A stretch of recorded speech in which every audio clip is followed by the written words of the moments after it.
We are live. What is up, everybody? Today, we are going to talk about public school at home, which is a unique topic here. First, I'm going to go ahead and I'm going to give an intro, and then we're going to have three guest speakers or people that are actually going to be giving the information of how to help, because I have very little experience doing any kind of schoolwork at home. And so what I'm going to do is I'm going to give a brief intro, and then I will kind of set the stage for the environment and what we're dealing with here. And then I will introduce everybody. I'll bring everybody on, and then we'll just have kind of a one-on-one conversation, and then we'll all talk and we'll answer questions. So if you have any questions about homeschooling or whatever, actually what we're about to, my intro is going to be, this is not homeschooling. My intro is going to be, this is public school at home, which is a completely different thing. But if you have any questions or concerns or challenges, please comment in the, just make comments. We should be able to see all those. Let's see, get those comments. Just make comments. We'll be able to see the comments, and we've got this thing broadcasting in a few different locations. We're going to be able to see all the comments. So go ahead and comment below. Here we go. Let me start with the intro here. Now, let's start with this. What I've tried to do is just get a little bit of an idea of what the environment looks like. And if you can't read this, it's okay. I'm going to go ahead and read it for us here. So was scouring on Facebook to kind of get an idea of some of the challenges and concerns and the environment of what people are going through. And here's what this says. It says, homeschool would be easier if there was only one document that had all the passwords, all the links and apps listed. That way I wouldn't have to go through a bunch of emails or keep emailing the poor teacher. I'm sorry, we will figure this out. And that's what one person said. Another person on Facebook said, thank you. I thought it was just me. I have a first grader, third grader, and fourth grader, and it took all day. I'm hoping it gets faster each day. It was rough. Somebody else says, we did all that we could. We did all that was required of day one. Just to start strong and see what we could accomplish. And I think we're going to rotate some things out. As bad as it sounds, if she were an only child, it would probably be it probably wouldn't be a problem, but I'm flying solo here, and she still requires a ton of shadowing. I literally asked Andrew for help, probably her husband, for Google Slides and stuff too. And then somebody else comments, me too. People are just having trouble. One person says, your district must have assigned more work. Saginaw wasn't bad at all. I hope they lessen the amount of work you guys have. Somebody else says, I guess better too much than not enough, possibly. Somebody else says, my four finished their work between breakfast and lunch. I think that's about right. I looked at third grade assignment chart you posted, and that's crazy for day one. So obviously the third graders were different than her four kids. And somebody else says, I'm glad I'm not the only one. This is way too much work for one day. Everyone is still trying to figure out the online learning, but I would say let the school know that they are assigning too much for one day. Somebody else says, I totally get that we are all trying to figure it out. I have a hard time not doing all that's assigned. I'm very appreciative of the material, just shocked how long it took us. We were focused. I understand not being able to leave assignments not done, but the teachers need to understand that much work is not feasible on a daily basis. It will cause burnout real quick. Here's somebody else, totally different perspective. It says, we've survived homeschooling today, but I'm so clear now. I wasn't meant for educating, but I'm so clear now. I wasn't meant for educating kids, which is why I have a master's in training and development for adults. We handled reading, science, art, writing, and PE. We added home ec since it's the one subject everyone should know. We will do better tomorrow. Math and science, here we come. And Spanish isn't so easy when you don't speak it. Perhaps we'll add geography by wine regions. That's funny. This way we wouldn't have we can have a presentation. Okay, so that's so funny. I got a totally different impression the first time I read that. I thought she was trying to say that they were kind of like perfect, but here obviously she's saying that they struggled. They just have a perfect looking photo up, which is great. We all need to be able to make perfect photos in the midst of our chaos. And so there was a news article. I could go on and read these, but I think you kind of get the idea. I got one more little thing that I want to mention to you. This is some other things that were posted online. This whole coronavirus has produced some of the funniest memes on earth. Someone says, I saw my neighbor Tammy out early this morning scraping my kid is a terrific student sticker off her minivan. Guess that first week of homeschooling didn't go so well. Thought that was funny. And somebody else says, honestly, I hadn't planned on giving up quite this much for Lent. I think that maybe this wasn't a parent of a student, because the parents of students are not, they gave up a lot, but they're having to gain a lot too. Someone else says, be patient with your kids right now. They are not used to having a teacher who is day drinking. I thought that was great. It cracked me up. And just like that, spankings and prayer are back in school. There we go. All right. So here are our guests here. We have got Brooke and Mindy and Amanda. Oh my gosh. Look, here's the deal. It's like, I'm trying to get the homeschool done. First of all, homeschool, I've realized, is way different than public school at home. And parents are trying to figure this out. They're pulling their hair out. They're getting their hours cut out. They're getting maybe getting laid off. They're trying to deal with getting a kid to behave right and getting things going. They're feeling like a failure. They're feeling overwhelmed, or some of them are kind of getting it. They see stuff online of people posting things, acting like they got it all together, and they're just pulling their hair out. Brooke, we need your help. Save us all, Brooke. First off, I am pulling my own hair out, so let's not get ahead of ourselves. So let me give you a proper introduction. I just wanted to kind of introduce the subject. This is what's going on out there, but what people don't understand, I thought this was going to be easy. I thought, my wife's a homeschooler. She's got all these homeschooling friends. This is different. This is kids that are accustomed to being in public school, now coming home. The whole world has changed. We kind of just think it's our world, but their world has changed. And now it's like these parents that are doing this, they're not homeschool parents. This is a new thing for everybody. Brooke, you are, let's see here. Let me just pull this up real quick, give you a proper introduction. Let's see. You want me to introduce myself? Yeah, go ahead and introduce yourself. While I'm doing that, I'm going to just show this. Go ahead. So, my name is Brooke. I'm an LPC, which means a licensed professional counselor. I work for Brighter Possibilities, which is a small, just family-owned practice here in the Fort Worth Keller area. But prior to counseling, I was a special ed teacher for 15 years. So I have worked in the classroom as a teacher, elementary age, and all the way up through high school my entire career. So you would think this would be really easy. I have two young boys. I have a 6-year-old and a 2-year-old, and my husband is a police officer. So he has to work right now. So that's kind of my background in a nutshell.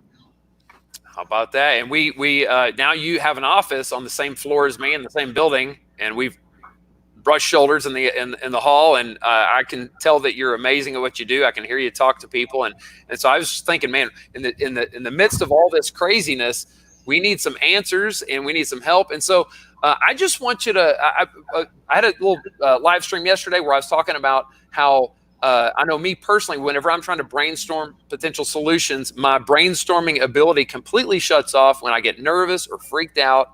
And so I can just imagine that the kids are the same way with learning when they're getting freaked out with learning, or the parents are probably the same way. They become a lot less resourceful whenever they're getting freaked out. So, Brooke, how do we maintain some kind of emotional stability, or what can parents do? What do we need to realize is going on with the kids and with the parents during these times?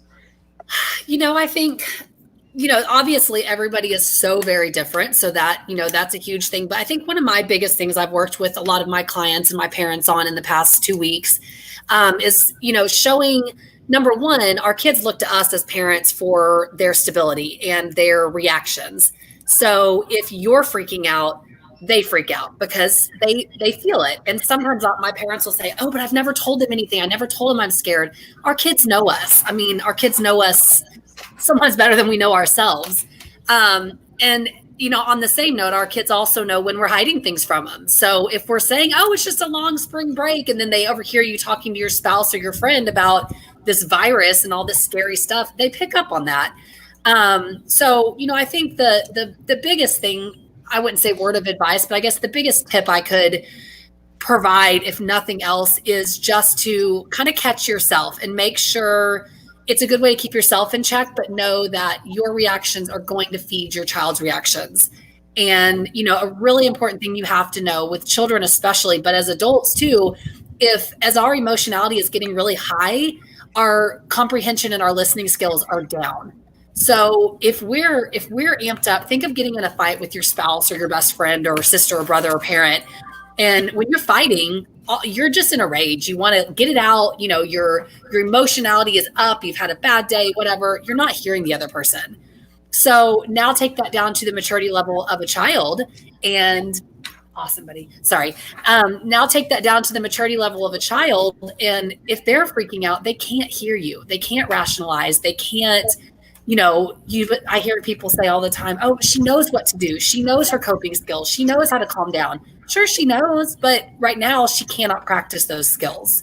So I think, I guess, Chandler, that's probably my first tip. I guess that my biggest piece of advice I would probably pass along. That's cool.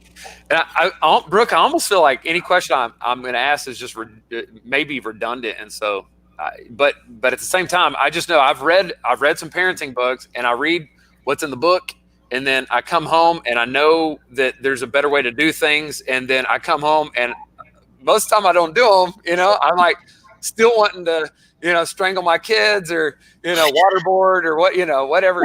Sorry, bad joke. But it's just driving me crazy. I'm just going nuts. And so and then I start to feel like I'm failing because I know better now. And so when you have parents that are going through that, what would you say to them? I think sometimes that's where we have to tell ourselves to get off social media and remind ourselves Facebook, Instagram, whatever it is you're on is the picture perfect. So no one shows the pictures of the temper tantrums and the mud all over the house and whatever else it is, or the absolute messy kitchen. We have to cut ourselves a break. And, if you get a little bit done, find your success in the day. At the end of the day, be able to sit down with your kids and your spouse and say, "Man, today was rough, but look at the things we did. This was amazing." And, just tell yourself that you're doing the best you can. I'm in the same boat, Chandler, as you are. There's days that I'm a therapist and a behavior specialist and a teacher.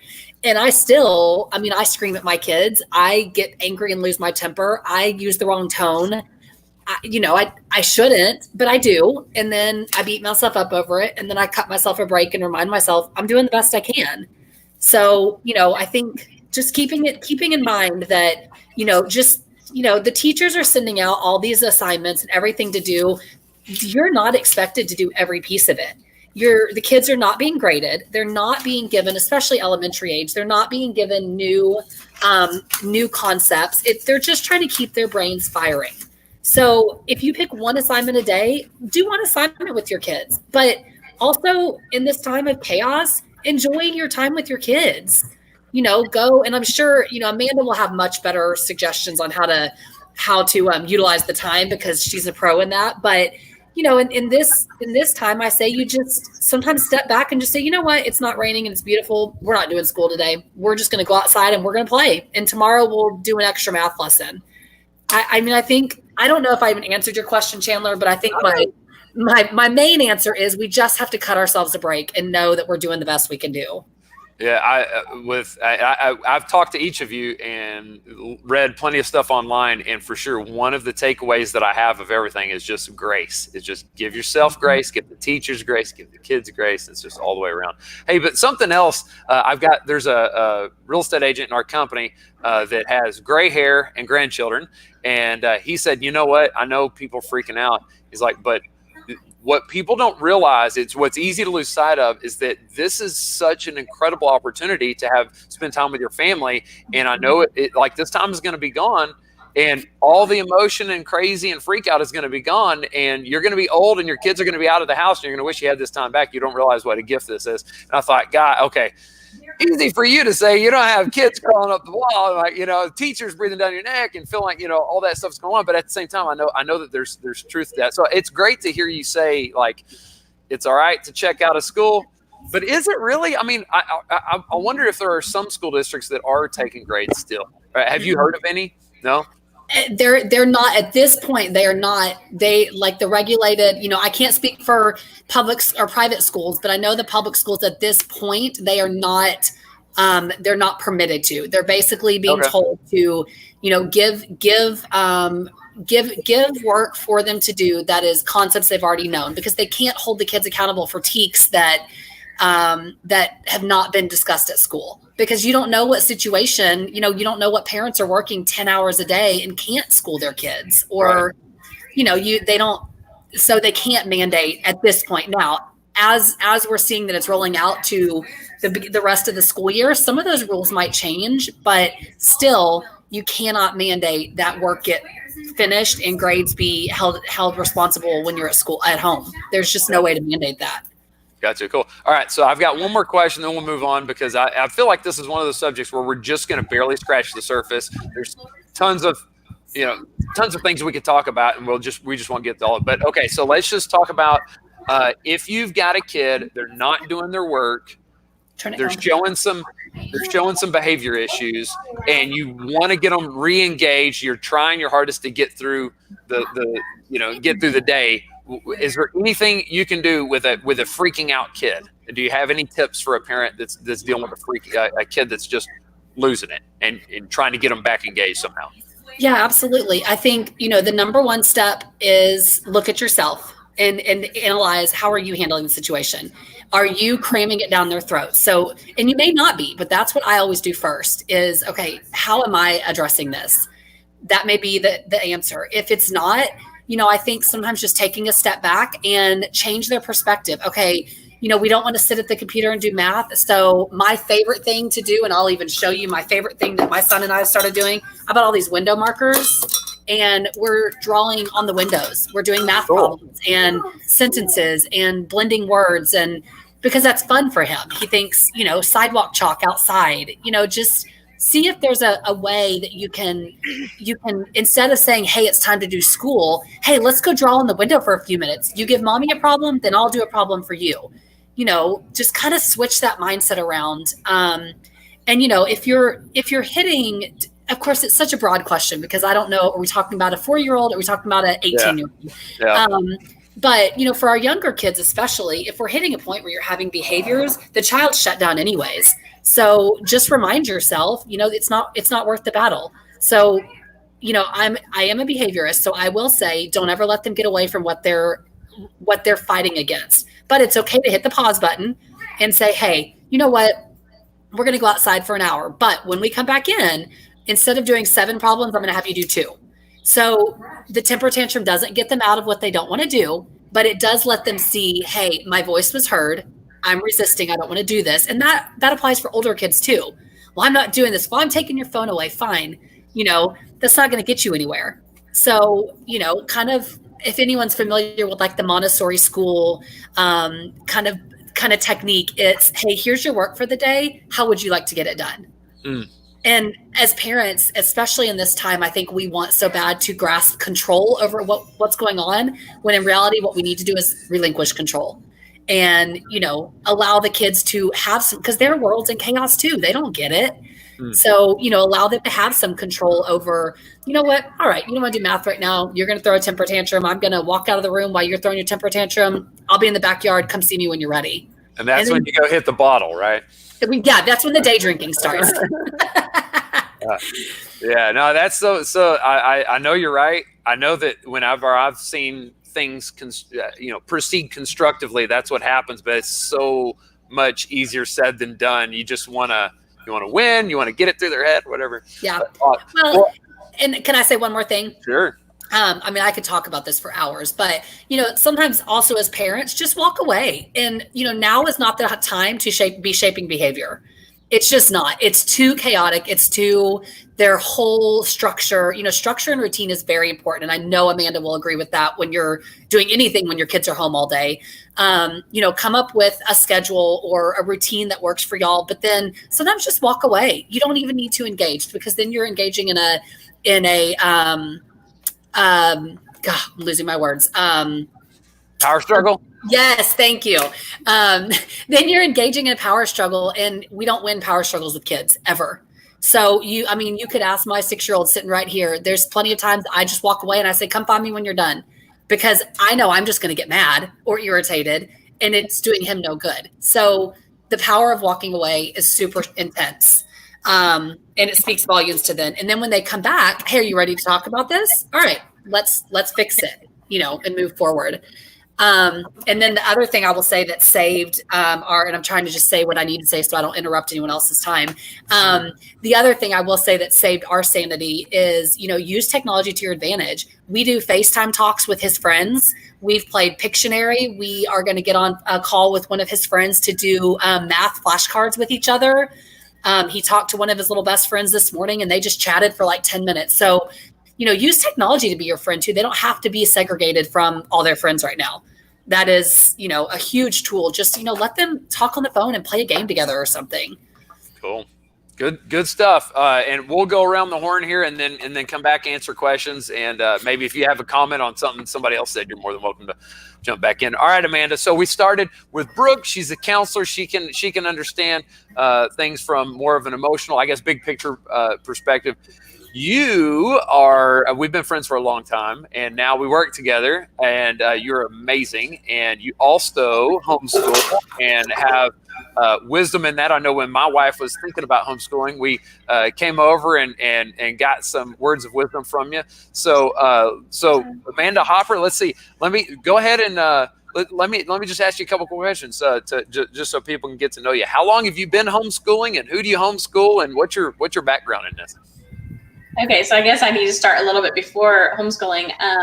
Before homeschooling, I taught Mother's Day Out for 3-year-olds and did curriculum and taught that class. And then I also was a substitute teacher in the public school system before I started homeschooling. And we didn't start homeschooling until my oldest was in 8th grade.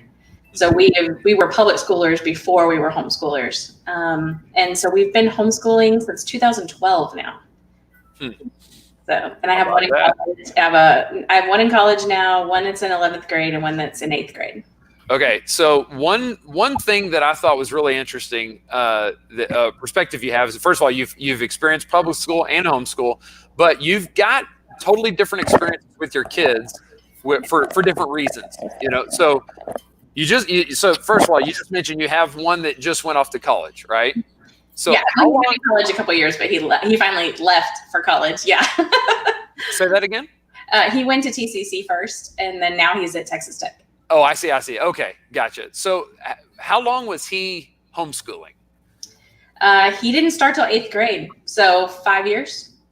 Gotcha. Yeah. All right. Well, yesterday when I called you, you were just starting to give me the just your experience of his experience and experience of starting someone out that hadn't been in public school at all, and the differences. And so I wish that I could almost just replay whatever you said. You were just kind of teeing off, but I would love for you to just kind of give your perspective and your experience on what it's like, and maybe just, I don't know, if you have any kind of tips or words of wisdom to people that have just entered this, at this point, and how anything you'd like to say to them on something that might help.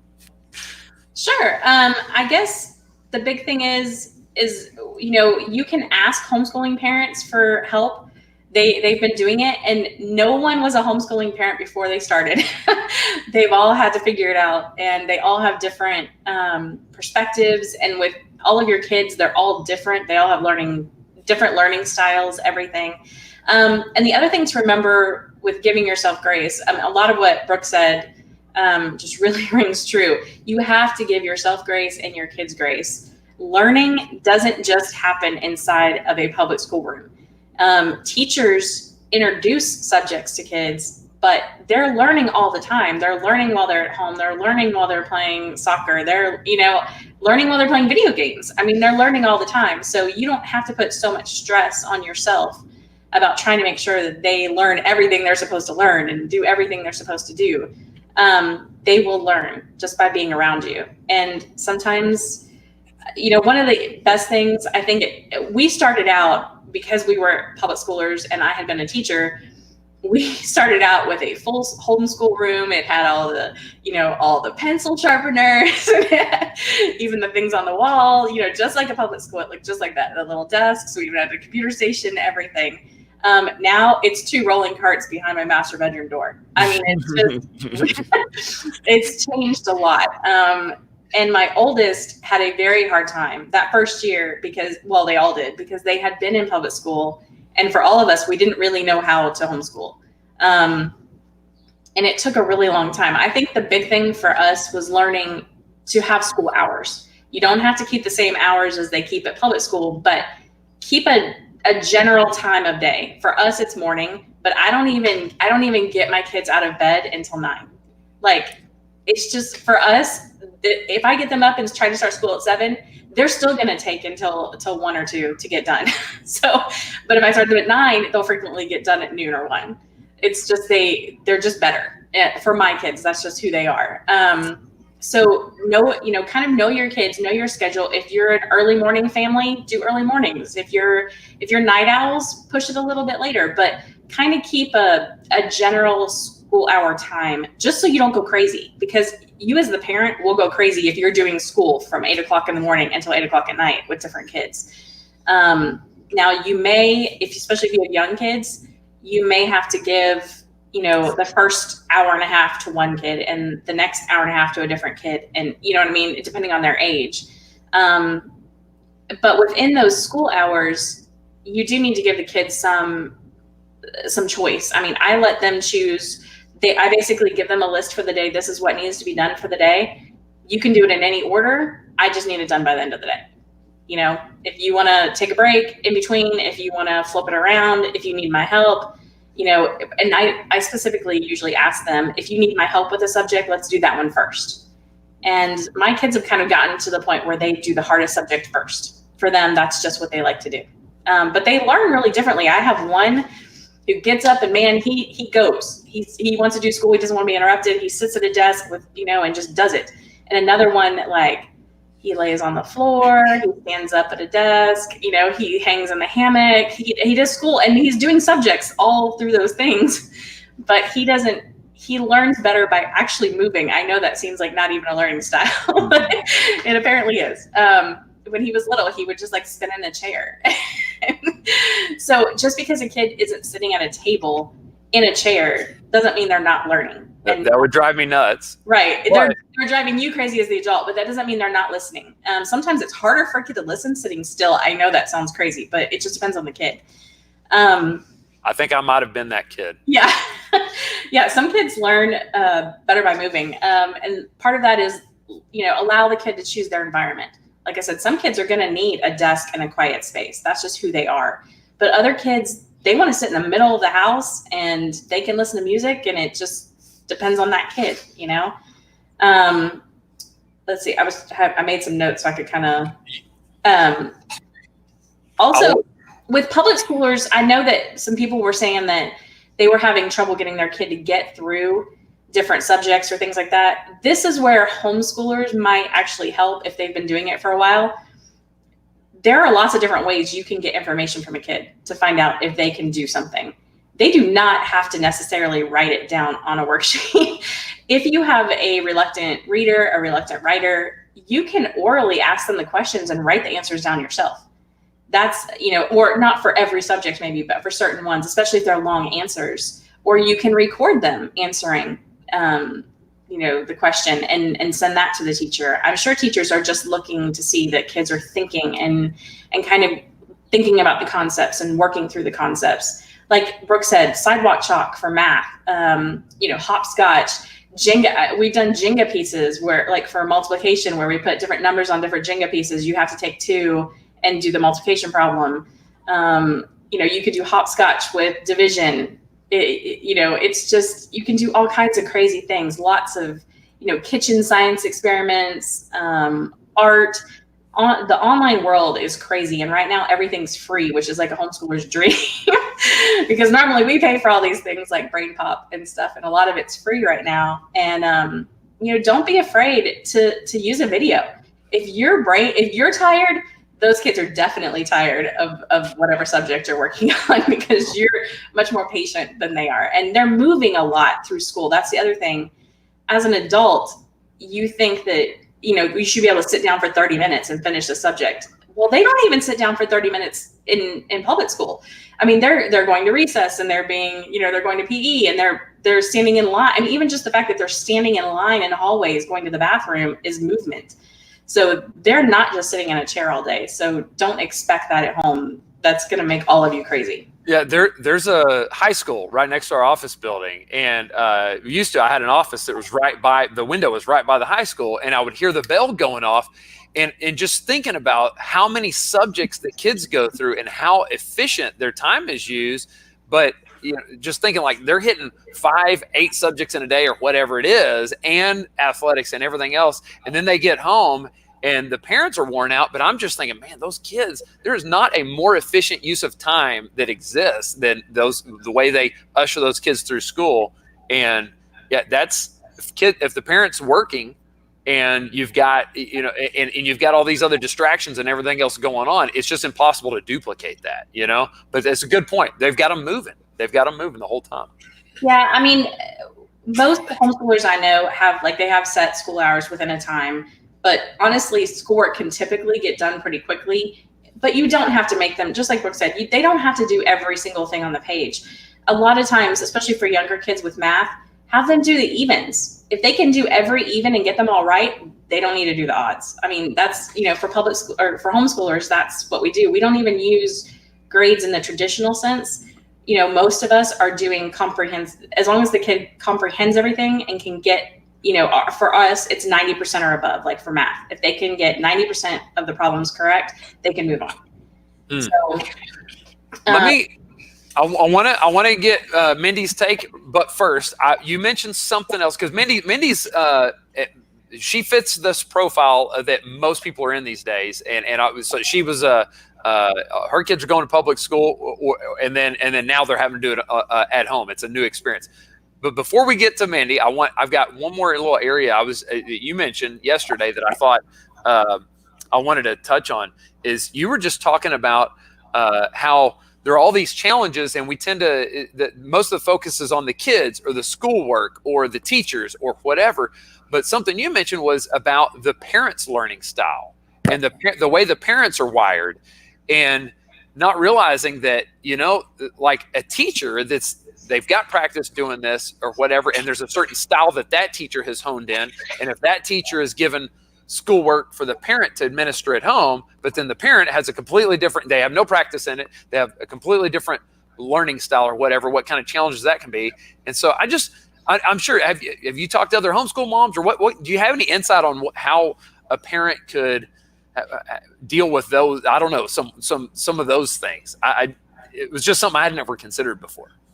Yeah, that's a really big problem for homeschooling parents, because usually, like, all three of my kids learn differently, and none of them learn like me. It's just it's amazing, and it's very frustrating. And you have to understand, like, for the public schoolers, it's even a million times worse than that. They're used to being in a building to do school and then coming home and relaxing. And it's just like a parent who would have to work from home. You're used to going to work and leaving it there and coming home and doing things. Well, now it's all mixed together, and it's all, frustrating. And like you said, you're trying to do schoolwork. You don't know how it was taught in the first place. You may not even have learned the same way, especially with math. Frequently that is not how you learned it. And you just have to do the best you can. Videos are a great way to, like for older kids, Khan Academy, use other teachers. You don't have to be the teacher. You don't have to teach everything. There are lots and lots of people who have great content online.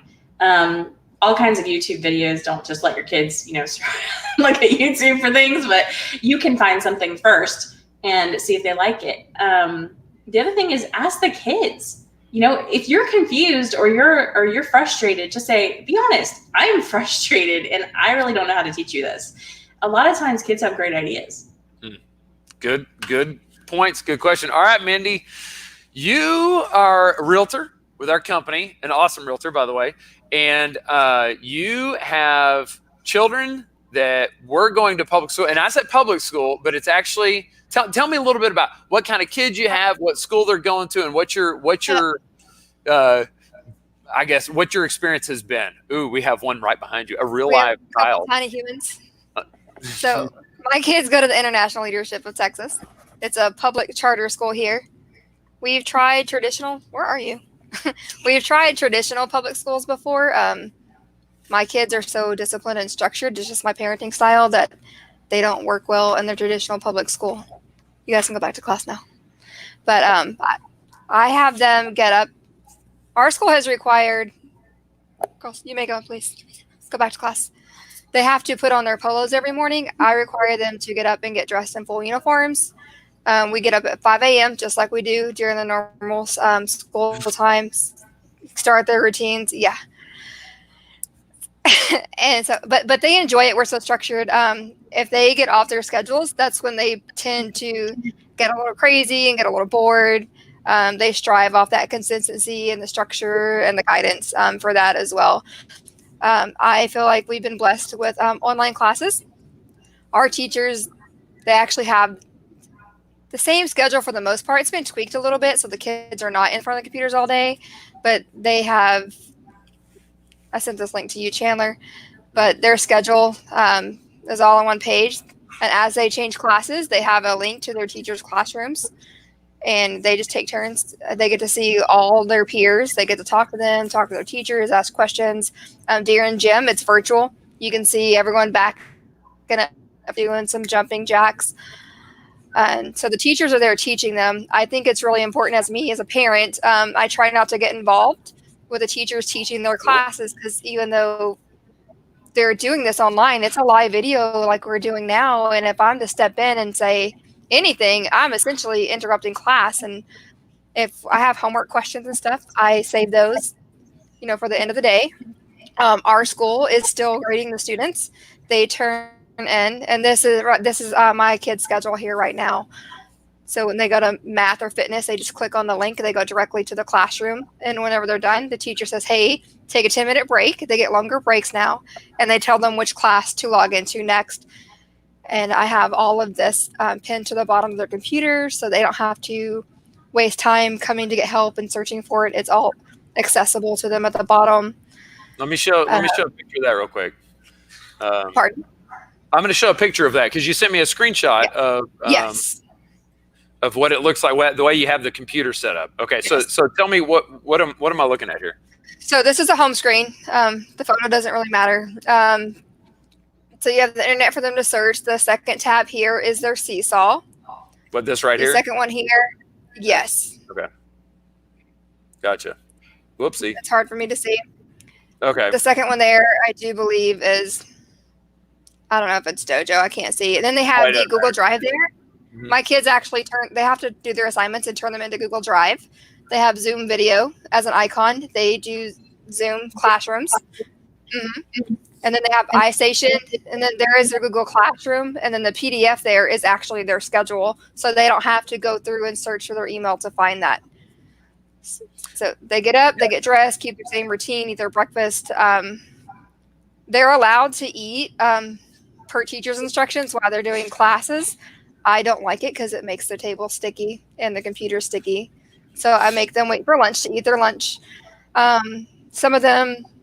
Some parents I see. I also admin for our unofficial school group. And we get a lot of parents that are confused during lunch. Well, you're at home. Sometimes if you overthink it, it makes it a little more complicated than it has to be. I'm very confident that our teachers have taken a great hold on it with the online classes, and I can sit here and focus on my work even though that we're all at home now. The only time I will step in is if they have a technical difficulty. For example, when we started this meeting, they were having trouble logging into the class. I texted the teacher. She said she updated her link. I said, well, we will figure that out after school so that we're not interrupting other classes while we figure that out. I mean, we can't get in. It's almost over. We're not overthinking it. We're just moving on, and we'll fix it later, just like we would, if we weren't there. This is something we typically wouldn't figure out at the end of the day anyways if we were just in regular school. All right. I got to call a timeout, Mindy. All right. Most people don't know this. Mindy is definitely a super mom. She is like totally awesome super mom. She's a realtor on our team, like I mentioned. She's got these incredible daughters, but not only that, she's at home. She just had surgery, and so if you need to log off, I know you're not used to talking this much with just being fresh out of surgery. That I just wanted to mention that if you need to. I'm still a little rough from the tube in my throat. Yeah, that's what I didn't want to say that, but I'm seeing struggle there, and I'm like, oh gosh, we don't want Mindy croaking out on us here on this deal. But yeah, so here's one thing I just wanted to mention. I mean, Mindy has got after having read all these comments and looking at different syllabuses, she's got almost like a perfect storm of personal characteristics of the ability to stay disciplined and a school that helps her to maintain that structure where it seems to me like it's working well for you. Like if you got the kids are up at 5 a.m., they're in their uniforms, they're getting their work done. And you even mentioned to me like you were going to tap them on the shoulder, needed something, and the kids are telling you, hey mom, I'm busy, I'm in class right now, you need to get out of the room, right? I had to email the teacher. I'm like, excuse me, I need physical assistance, I'm pulling my kid from gym. I'm hungry. Well, so I want to just show something else. Well, let's see here. There's so much stuff we could talk about. Let me throw this up there. This is kind of a curveball, but this is a survey that you have in your group. Is it okay for me to show this? You're talking about to me? Yeah. Do you recognize this thing? Oh, yes. Okay. So you just kind of threw up a survey of different things that are working for people. And some things kids are doing some things parents are doing that are working really well for them. Could you touch on a couple of these things? Can you see that? How about that? Yes, that's much better. Thank you. So it's like a poll, right? Yes. When I left it open for them to add some of their own, because we are a big school, we're a K-8, so we have 1,400 kids, and like Brooke and Amanda said here, everyone learns and does things a little bit differently. And with it being new to everyone, it's nice to have this feedback and these positive examples from other parents. Because some of them may feel like they need to sit at home on their computers, and it's really stressful for the kids. It's not their typical normal day. So some of them fight. I think we just had a smackdown 10 minutes ago in my living room. But separating those works best for some people. Letting them lay in a chair with a tablet versus the desk, or letting them eat whenever they want, and it just kind of keeps them from getting bored, or sometimes having gum or some Jolly Ranchers. Or this is so interesting. Check it out. So the first comment on here is that each child is in their own rooms, in their own space, and eating only happens at the dining table and that sort of thing. And then the second one, which got the second most votes, is completely opposite of that. It says they're doing it wherever and snacking as they get hungry. That and this is what people are saying is working really well. It's just interesting that you can have such different style and still be working. So I guess the secret is figuring out what works for you, huh? The different. Let me show something else real quick. There are. I've shown Mindy's syllabus that her teachers gave her, and I just thought this was great, where they have it set up just like the kids go to different classrooms for each subject, and they're just literally logging out and logging in. And then Mindy's got it set up to where all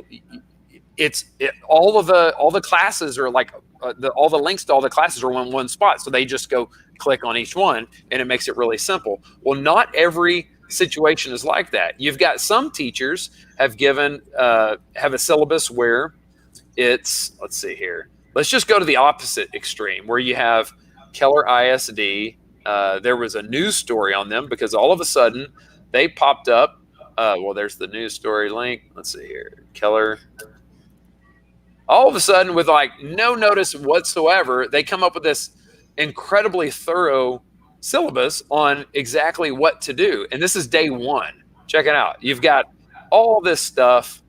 You got reading, writing, social studies, science, math. They're hitting every subject day one. There's all this stuff. It's very thorough, very high quality. And I hear some teachers being very thankful that they have this much material because it's support material. But then I hear other parents saying this is way too much. We'll never be able to get all this done. And then people are encouraging each other to just communicate with the school, with the teacher, to let them know, give them that feedback, to let them know that it's too much or not enough or whatever. And so everybody's taking it a different way. But that's Keller. And then let's look at Saginaw is completely different, where you've got and forgive me, this is just somebody's screenshot here. This is English language arts, but get this is for the whole week.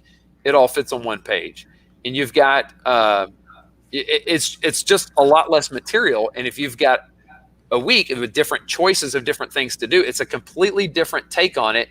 And it seems like a lot of I saw comments for people that are dealing with this syllabus that they felt like they were able to master it pretty well. And so it kind of comes back to what Amanda was saying, which is a lot of these teachers just want to keep their brains engaged and just want things to kind of, just to continue forward. Chandler, can I say something? Please do. I think that I just realized that the disconnect here is that the teachers, especially the ones that are giving a lot of work, they're used to teaching 25 kids all the same thing at the same time.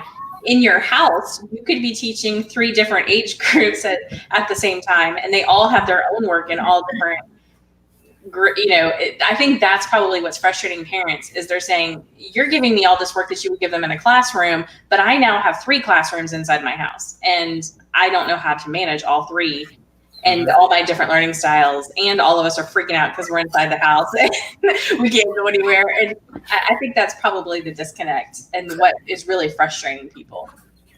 That's big. I've seen technological challenges where you have 3-4 kids at home, but one Chromebook or one whatever, you have internet issues, and you've got just this different setup of resources and the struggles that go along with that. And it's like, everybody's trying to get it all done. They feel like they have to, but it's impossible. It really is. Well, and I'll say, if I can chime in for half a second on that, my experience of teaching special ed, I've always taught different grade levels and kids with learning disabilities, or I taught children with autism half my career, and the other half I did emotional disturbances. So, I mean, it definitely, that's where I think Amanda's exactly right. Everyone's like, I've got 5 different grade levels or 3 different or whatever. And I think that's where you get creative and, let the older kid be the teacher for a little bit. And, while they're working on multiplication, they can show the kindergartner the backwards math that works into their multiplication, kind of trying to tie it together to where they're all, kind of doing the same thing, I guess. But again, you beat yourself up and tell yourself you have to do every little thing, and then you're just setting yourself up to not get it finished. Mm-hmm. Yeah. Interesting. What are there any kind of any technology or any websites, any resources that have been particularly helpful to any of you? Or go ahead, Mindy. Fight for airtime. Well, I was going to say Khan Academy. Amanda mentioned that as well. We've used that for years. It goes down as low as, is it pre-K? And it goes all the way up to study for your SATs. You can start with math, science. You can do a parent login. The kids' logins are super easy. It can be their first name, and cat can be your password. If you need to know what your kids need to work on for math, for example, you can take over multiplication and division, you can take a test, and anything that you've mastered, it'll skip it and only give you the work that you need to work on for improvement. So I think that's a great resource. I don't know if they're open, but Teachers Tools, it's an actual physical store where you can get some of those blocks, some of those math cubes. We utilize Teachers Tools a lot for some home stuff for the younger grades, like posters for shapes and different things like that. I'm sure Amanda may have heard of some of that stuff. Cool. So that's a great resource as well. And I think, again, one of the great things about right now, everybody's offering free memberships pretty much through summer. Epic Books is amazing. It's expensive, but right now it's free. I think it's getepic.com. It's wonderful. There's so many. I'm sure everyone's been inundated with these lists of, here's these 500. I'm not going to lie. I'm a teacher, I'm a counselor, and I have kids, and I was overwhelmed. And I kind of had to stop and, I have a kindergartner, so it's different. He's so much younger, but, I think just kind of picking a couple or seeing what your teachers recommend. Get Epic is awesome for the younger kids because it reads the stories out loud if they need to, and then it does comprehension tests and questions. Storyline Online also reads books out loud. Just any of those things. Brain Pop Junior and Brain Pop are awesome, and they're free right now. I see Amanda's nodding her head. She's like, yeah, these are all the good ones. There's so many great resources out there, and I think you just have to pick a couple and try them. And if, I've picked a few, given them to Christian and told him to try. And right now he's sitting here playing on ABC Mouse because he loves it and it's good for him, but he also gets to spin tickets and see, he gives it the thumbs up of approval. I think that's a big thing though with the online resources. Don't get inundated with it because again, I'm sure Amanda can speak to it. There's millions of them out there. So pick two and try it. If one kid likes it, the other one doesn't, don't make the other kid do it. Go to another one. Khan Academy Kids is amazing for the younger kids. Yeah, that's my 2 cents. You have anything to add to that, Amanda? Well, I was going to say, if the public schools aren't grading, then don't be afraid to kind of color outside the lines a little bit. Take whatever subject the public school is telling you that they want you to address. And then if you're having trouble reading the lesson plan, or you're having trouble getting through it, or you're bored out of your mind, then look for something else. Magic School Bus is an amazing thing for science for young kids. There's even if you look for Magic School Bus, homeschool curriculum, there's free things online where they'll tell you which episode to watch. Here's the science experiment that you should do in the house. And here's some questions that you can talk about. And you can use the exact same subject that the public school gave you. You're just doing it a little differently. And that way you're not really teaching it, and you can kind of maybe go eat some lunch while the kid is watching the video. Cool. Okay. I'll put links to everything down in the comments. Yes, go. So real quick, I want to say there are some online virtual field trips. Chandler, I'll send you the link. Our school has them posted up. But San Diego Zoo, California zoos, they have those online virtual field trips that are free since the kids can't get out. That might be something they can do during their recess or just to take a break from regular school. But all that's free as well. Cool. That is terrific. Yeah. Even Disney World has their rides on for free right now. There's so many cool virtual field trips right now. Virtual rides at Disney World? Yeah, just look up virtual field trips and you will get lists of all the cool things that are opened up. There's Broadway plays, there's musicals, so much cool stuff. Awesome. I guess the one thing I would just say is just have grace for everybody. It's okay that it's not going to look the same. Do the best you can for each kid, their learning styles, what they need. And, just if you need to color outside the lines, do it. Do what you got to do. I know part of this is a little bit frustrating because there are so many different experiences everybody has. Every kid is different. We have all different age levels. Some parents have one child in the house. Some parents have 4 children in the house. Different school districts, different teachers, different requirements, and it's just in different technological capabilities. So to get on a webinar to be able to try and provide some answers, and then the real answer is, well, there's a different answer for every single person. And I know that people probably would want to have the one answer, but what Brooke is saying is I know that's right, is instead of just the only way to be able to provide answers is to say, hey, there's a lot of answers, but at the same time, you kind of just have to pick one and roll with it. That can't be easy. All right, I've got a couple quick questions here, and then we will wrap this thing up. So we've got kids. I want this one to go to Brooke because I think it's kind of an interesting question for her perspective, possibly. But we've got parents that are worried about screen time worried about the kids sitting there, like with the kind of school that Mindy's doing, where it takes a lot of the heat off of the parent. We're able to, the teachers are still conducting class.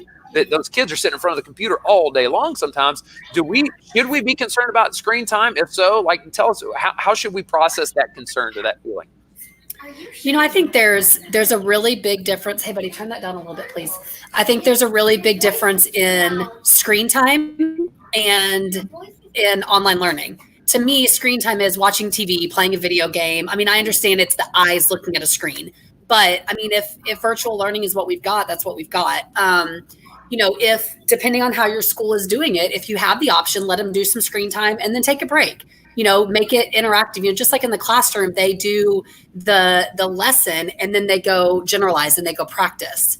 So, I don't know the setup of everyone. It sounds like ILT has their setup a little different than some of the non-charter schools. But, if they're doing something online, do a little bit, pause it and walk away and generalize.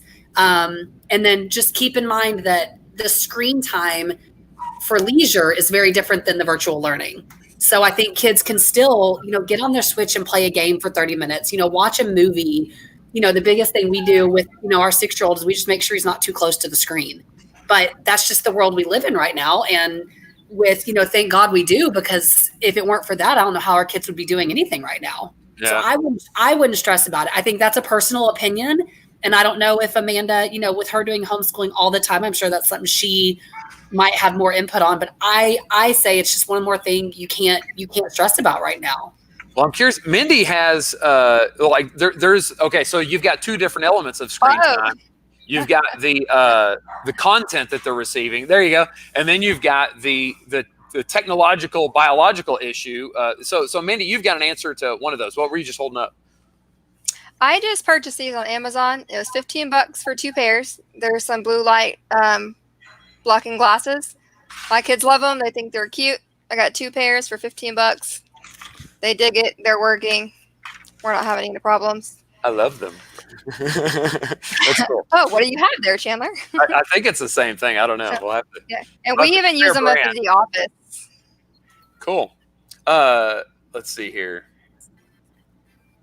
I wrote down a bunch of questions here. I'm just reading some notes. So what about gosh, dog, I've got a question about resources here, but now I think we're kind of confined to the house. Can't even get out. If Amazon can't deliver it, then we're kind of out of luck. But about where to go get things. I know y'all mentioned teacher tools. Let's skip that question. There's not a whole lot of answer we're going to be able to give on that one. They sell these glasses at Walmart as well. Yeah, and I was going to say, I mean, Amazon is still delivering. I just got a package today. But be creative around your house too. I mean, magnets off your refrigerator, markers, any kind of marker, draw on your window. If you don't have window markers, use a Sharpie. You can get it off with nail polish remover or hairspray so easily. I mean, you can be so creative. Look around your house and I mean, you would be shocked. Again, special ed teacher at heart here. I mean, there are so many tools you can use around your house. Cool. Well, let's go around the horn real quick, give any final thoughts, and then we will log off. We've been doing this for almost an hour, which is kind of unbelievable. But and my kids are going nuts. I don't know if y'all can hear that. But Amanda, do you have anything else, any other tips or any other thoughts or questions that you have that you want to share? Other than just, I know that some kids, like Mindy's kids, are going to have really strict schedules because that's how their school is running. But others, they're just going to give you a sheet of paper that says, here, get this done. So, don't feel like you have to fit all of your schoolwork within a school day, within the hours of a normal school day. Some kids get school done really fast and others will take longer. So you're just going to have to, like I said, if you can make it kind of a general school out, we're going to do school at this time, then everybody knows it's over, including you by, 2:00. We're not doing anything else past that. I'm done. Your brain's done. They're done. Cool. Very good. All right, Brooke, anything else? I agree with Amanda. I mean, coming from I'm trying to do some work here. I mean, I can only do virtual sessions and I can't do those with a 2-year-old running around the house. So, working with a 2-year-old and a 6-year-old, the only time he does schoolwork is when the 2-year-old's sleeping because it's too loud and crazy. And I just had to give myself that break. So, I mean, I totally agree with Amanda. You figure out what works and, just enjoy the time. Like the gray haired guy you talked about, just enjoy your time, make memories every day, start a COVID journal, a little family journal. And just every day, what's something fun that we did to get today, and take a picture of it, or just make it fun. I mean, it doesn't need to be, there's enough stress in the world. Just make it fun and just enjoy every second you have with your kids. Cool. And I know we talked earlier about if you have if somebody is just pulling their hair out and they are about to have some kind of breakdown or whatever, that you would be open to possibly, seeing if you might have time in your schedule for a one-on-one video Absolutely. counseling session or something like that. What's the best way for someone to get a hold of you? Do they just need to go to the website, or what should they do? My email is Brooke at brighterpossibilitiesfc, as in familycounseling.com. And that is on our website. I'm willing to do that. If someone's wanting to come on as a client, there's some different steps, which I can walk people through. That's no problem either. If somebody is just kind of needing some guidance, needing some help, oh my gosh, I'm going crazy. If they just want to send me an email, hey, I just need 30 minutes of your time, I'm more than happy to help. So if you can provide that email or the link to our website or whatever, cool. Absolutely. I'm more than happy to help with anything I can. All right. Awesome. Mindy, last but not least, you've got real world experience with recently transitioning kids from public school to at home. Are there any final thoughts or tips or anything else that you want to share that you think might help? I just think it's really important that parents be patient, kind, courteous to our teachers. Why it's a lot of work for us as parents at home to take on such a dramatic lifestyle change in schedule. For us kids and work and whatnot all at the same time. These teachers are putting in overtime hours. I've been on the phone with them till 11 o'clock at night, 1 o'clock in the morning. They are working around the clock to make sure that this runs as easily and smoothly as possible. And there will be technical difficulties and challenges as well. Just ask those parents be kind and courteous and offer positive support for that throughout this process. So I really support them more than, they do a lot and made my job super easy. And yeah, so it's really important. And remember, they're probably balancing their own kids too. Yep. Yeah, I think that is a terrific note to end on.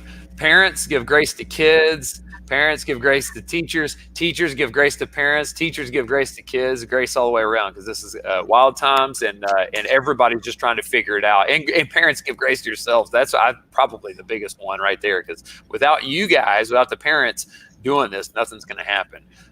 So awesome. Well, hey, thank you guys so much for coming on. We're a real estate company just trying to do something that's provide some value to people, and trying to guess at what folks might need some help with. And so we haven't had all that many viewers, but we'll share this video into some parenting groups or whatever. And I think that what you guys have shared is going to be tremendously valuable. We'll put links to all the resources that y'all mentioned, plus a ridiculous amount more here in the notes. And with that, I just thank you so much for sharing your time and your wisdom today. And that is it. Y'all have a great day. Oh, and if you want to get a hold of Amanda or Mindy, you're welcome. Just contact our office, comment below. They work with our company. And so they're seeing all the comments, and we can easily get you connected anytime. So thanks a lot. Y'all have a great day. Over now. Thanks. Bye.